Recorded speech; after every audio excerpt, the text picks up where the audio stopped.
নমস্কার, আমি হলাম ঋষভ চক্রবর্তী আর আমি যেতে চলেছি ব্যাঙ্গালোর মা দুর্গার পুজো করতে। এখন আছি আমরা হাওড়া স্টেশনে আর 128-63 এসএমবিটি ব্যাঙ্গালোর সুপারফাস্ট এক্সপ্রেস আমাদের ঠিক সামনে। ট্রেনে উঠেই প্রথমে আমাদের সিটটা খুঁজে নিলাম, তারপর শুরু করলাম খাওয়া দাওয়া ও ঘুমের বন্দোবস্ত।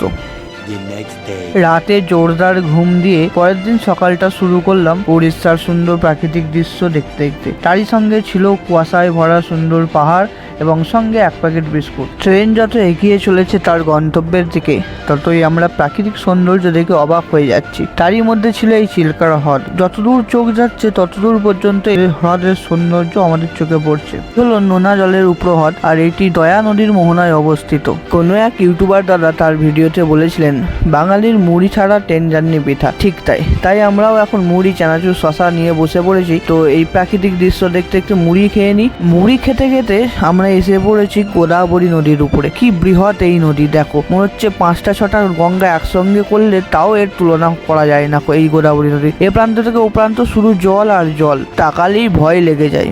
কখন যে নদী দেখতে দেখতে আর ট্রেনের দুলুনিতে ঘুমিয়ে গেছিলাম জানি না। চোখ যখন খুললাম তখন দেখি আমরা অন্ধ্রপ্রদেশ। আর এই দেখো কি সুন্দর এই দৃশ্য, পাহাড়ের উপরে লাইট গুলো যেন মনে হচ্ছে একটা ট্রেন চলে যাচ্ছে ওর উপরে। এখন আমরা আছি বিজয়ওয়াড়া। তো অনেক সাউথ মুভিতে এই স্টেশনের নাম শুনেছি, আজকে ট্রেন হয়তো নেমে দেখতে পেলাম না কিন্তু নিজের চোখে দেখে ফেললাম। বিজয়ওয়াড়া স্টেশন থেকে কিছুক্ষণ আসার পর আমরা দেখলাম এই আর একটি বড় নদী। অনেকক্ষণই টাইম লাগলো এই নদীটি পার হতে, কিন্তু নদীর ওপারে যে ব্রিজ দেখা যাচ্ছে দেখে মনে হবে কোনো ট্রেন যাচ্ছে, কিন্তু এপার ওপার থেকে যে আলোটা ভেসে আসছে সেটা অসাধারণ লাগছে। ব্রিজের উপরে ওইগুলো গাড়ির আলো দেখা যাচ্ছিল।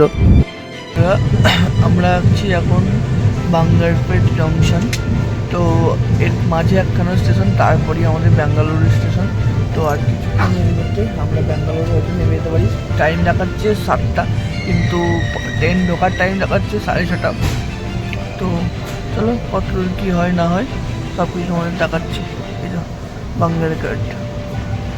দিতে সময় এখন হচ্ছে সকাল 7টা আর আমরা ব্যাঙ্গালোর স্টেশনে নেমে ব্যাগপত্র নিয়ে বাইরের দিকে যেতে যেতে মনে পড়লো যে তোমাদের একবার ভিডিও করে দেখানো উচিত। ভেতরটা যতটা সুন্দর তার থেকে বাইরেটা আরো বেশি সুন্দর। দেখে মনে হচ্ছিল কোনো এয়ারপোর্ট, কিন্তু না, এটা রেল স্টেশন। এত সুন্দর যে অবাকই হলাম একটুখানি। আর স্টেশনের বাইরে গর্বের সাথে হাওয়ায় ওরা আমাদের দেশের পতাকা। এর উপর কি কোনো কথা হয় বলো? হাওয়া দেখে মনে হবে শীতকাল, কিন্তু না, শীতকাল নয়, গরমকাল। তাই হোটেলে এসে আগে স্নান টান সেরে তোমাদের একবার হোটেলটা দেখিয়ে দিই। ভাত বসানো হয়ে গেছে, খাওয়া দাওয়া করে ঘুম দেবো।